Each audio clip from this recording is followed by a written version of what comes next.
محترم شمشد رحمان فاروقی صاحب، محترم شاہد مہدی صاحب، اللہ صاحب، صاحب، خواتین و حضرات،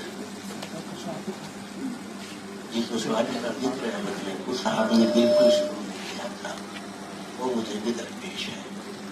یہ ہم دونوں کا مقدر ہے، کوئی کچھ نہیں کر سکتا. اور صاحب کے بارے میں ان کی موجودگی میں ان کے بارے میں ہم کچھ کہیں یا پوچھائی کریں بڑا عجیب لگتا ہے. فاروقی صاحب پر بولنے کا حق عطیق اللہ صاحب کو ہے، شمشد رحمان فاروقی صاحب کو ہے. اس درجے کے عالم فاروقی صاحب کے بارے میں کچھ کہیں اور ہم نظامیہ قلم مشتہر کر کے بیٹھے ہیں اس سے تو بہت اچھا بات ہے. لیکن میرا شعر غالباً میری کا شعر مجھے یاد آتا ہے، بلبلو اپنی نوا فیض ہے ان آنکھوں کا، سیکھنے کی سے ہم انداز سے خرچ جاتے ہیں. فاروقی صاحب سے ہم نے جو کچھ سیکھا ہے اب وہی انہی کے سامنے ہم عرض کیے دیتے ہیں. یہ انداز تو آپ ہی کی دینا ہے.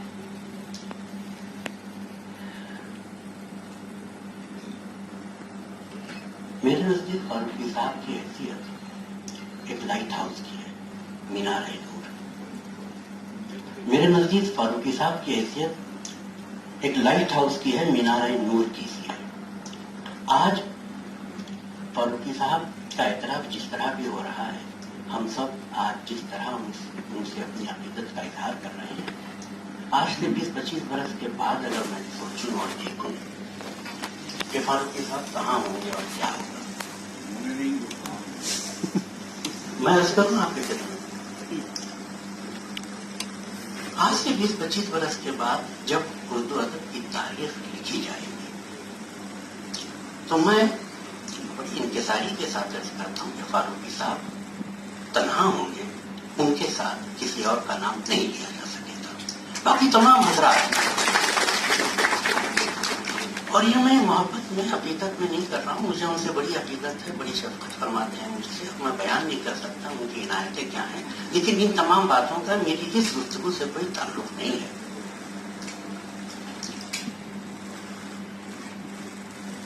ایک میدان ہے تحقیق کا، ایک میدان ہے تنقید کا، ایک میدان ہے تخلیق کا. ہمارے یہاں ان تینوں میدانوں میں بہت اہم شخصیتیں پیدا ہوئی، نام لینے کی ضرورت نہیں ہے، لیکن ایسی کوئی شخصیت نہیں جس نے ان تینوں میدانوں میں وہ کارنامے انجام دیے ہوں جو باقی کسی نے انجام دیے ہوں، جن کا اختصاص تحقیق ہے یا جن کا اختصاص تنقید ہے یا جن کا اختصاص تخلیق ہے. انہوں نے اس مرتبے اور اس پائے کی چیز نہیں ہم کو دی ان تینوں میدانوں میں جس پائے کی چیز فاروقی صاحب سے ملی ہے. اس لیے وہ اردو ادب کی تاریخ میں مینار نور کے حصے سے اکیلے اور الگ کھڑے ہوں گے. بات تنقید کے لیے، تنقید کے دو پہلو ہیں. ہم نے فاروقی صاحب سے سیکھا ہے کہ فاروقی صاحب کے الفاظ میں شعر بنا کیسے، وہ فن پارہ خلق ہو رہا ہے تو اس کے خلق ہونے کے غزل پروان سکی ہے.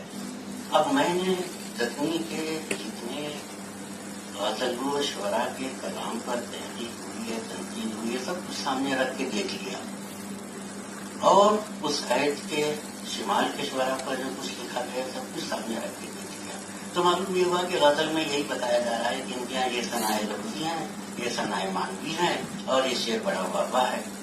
اور میری تشفی اس بات سے ہوئی نہیں. میں نے کہا یہی اگر لکھنا ہے تو پھر اس میں تحقیق کیا ہے؟ یہ تو پھر میرا بی اے کا لڑکا بھی بتا دے گا کہ اس شعر میں یہ صنعتیں ہیں، اس شعر میں یہ معنوی صنعتیں ہیں، اس شعر میں یہ لفظی صنعتیں. میں نے کہا بھائی یہ نہیں ہو سکتا، جب تک بات میری سمجھ میں نہیں آئی میں لکھ کیسے. غزل کے اہم موڑ نے مجھے بتایا کہ معنی آفرینی کیا ہے، خیال بندی کیا ہے، لفظ کے استعمال کی جہتیں کتنی ہیں، اور شعر کیسے ترکیب پا رہا ہے، شعر میں کیا کہا جا رہا ہے پہلے یہ دیکھیے کہ کیسے کہا جا رہا ہے اور کیسے کہے جانے کی جو شعریات ہے، اگر اسے ہم نے نہیں سمجھا تو ہم نے غزل کو نہیں سمجھا. پھر ہم میں اور ایک راہ چلتے آدمی میں کیا فرق رہا جو اچھا اسٹیج سن کے واہ کہہ لیتا ہے اور آہ کر لیتا ہے. ہمارے یہاں کوئی فکر کا پہلو تو کچھ ہم یہ سمجھے کہ ہاں یہ فن پارہ ہے تو یہ فن پارہ کیوں ہے، یہ کیسے خلق ہوا اور اس کا حسن کیا ہے. اس کا حسن صرف یہ نہیں ہے کہ بہت اچھا شعر ہے اور صرف یہ بتا دینا کہ یہ صنعت لفظی ہے، یہ صنعت معنوی ہے. یہ غزل کی تفہیم یا تنقید نہیں ہے، یہ تہذیب نہیں ہے. یہ بات ہمیں فاروق الہی نے سکھائی ہے اور یہ تھیورائزیشن سے آتا ہے. اور یہی حال چاہے وہ کلیم الدین احمد ہو یا کوئی اور ہو، ہمارے یہاں داستان پر جو کچھ لکھا گیا تھا اور مجھے کچھ سمجھ میں نہیں تھا کہ جو کچھ لکھا گیا ہے میرے کام کا نہیں، مجھے سمجھ میں نہیں آتا کہ یہ کیا کہنا چاہتے ہیں اور وہ جس صنف کے بارے میں کہہ رہے ہیں اس کے تعلق سے میری سمجھ میں کچھ اضافہ نہیں ہو رہا. ہاں صرف ایک غالب نے اپنے ایک خط میں لکھا ہے کہ داستان کیا ہوتی ہے اور 6-7 داستان کی کیریکٹرسٹکس انہوں نے گنوائی ہیں. بس وہ ایک خط تھا جس میں سنبھالے پھرتا تھا کہ داستان یعنی یہ.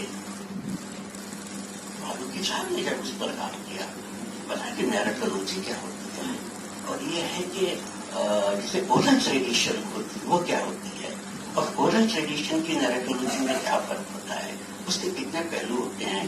صاحب اس روس میں بیٹھے پراپرلی روسی کہنا چاہیے کہ فولکلورس کو سامنے رکھ کر جو ایک پورا نظام تخلیق سامنے رکھ دیا تھا.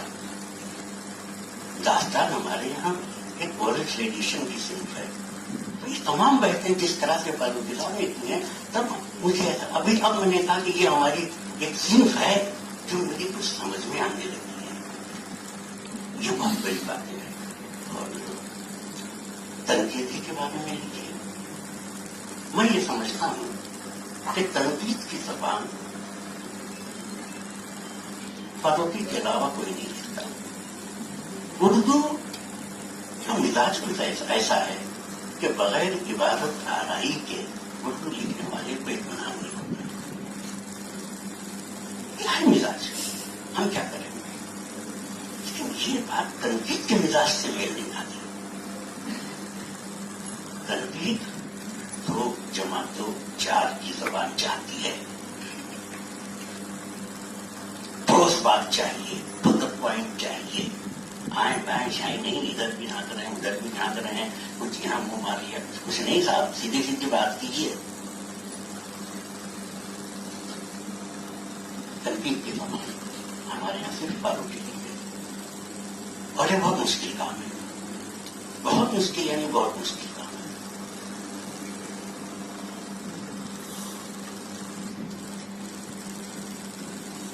ہاں اسی کے ساتھ اب دیکھیے صاحب وہ یہ رہے گا کہ صاحب دیکھیے اپنی اتنی نارسائی ہے، آدمی ایسی ہی نسل لکھ سکتا ہے اس لیے وہ ایسی نسل لکھ رہا ہے. ایک نثر ہے تنقید کی نثر ایک الگ ہوتی ہے جو فاروقی لکھ کے بتا رہے ہیں. تخلیق کی نثر الگ ہوتی ہے جو فاروقی نے لکھ کے دکھا دیا. یہ نہ سمجھیے کہ ہم تخلیق کی نثر نہیں لکھ سکتے، عبارت آرائی نہیں کر سکتے اس لیے 2 + 2 4 کی زبان لکھ رہے ہیں. جی نہیں، 2 + 4 کی زبان لکھ رہے ہیں چونکہ اس صنف کا یہ تقاضا ہے. اور رہی بات نثر لکھنے کی تو شعر شورانگیز پڑھ لیجیے، سوار اور دیگر افسانے پڑھ لیجیے. تخلیقی نثر ہے. تخلیقی نثر کے تقاضوں کو کیسے پورا کیا جاتا ہے اور تنقید کے نثر کے تقاضوں کو کیسے پورا کیا جاتا ہے، یہ ہم نے فاروقی صاحب کے یہاں سیکھا ہے. اور ہمارے یہاں تنقید کا ایک مسئلہ اور ہے. اگر عبارت آرائی اگر نہیں ہوتی تو پھر تنقید ایسی نثر میں لکھی جاتی ہے جسے میں کہتا ہوں ڈاکٹر کا نسخہ ہوتا ہے، یا تو اسے وہ خود پڑھ سکتا ہے یا پھر وہ کیمسٹ پڑھے گا. مریض بیچارہ اس کو نہ پڑھ سکتا ہے نہ سمجھ سکتا ہے. ایک ایسا ایڈیم اختیار کیا جاتا ہے کہ لیسر مارٹل اس کو پڑھ کے سمجھ نہیں سکتا. یہ جو 2 + 2 4 کی زبان لکھتے ہیں فاروقی صاحب،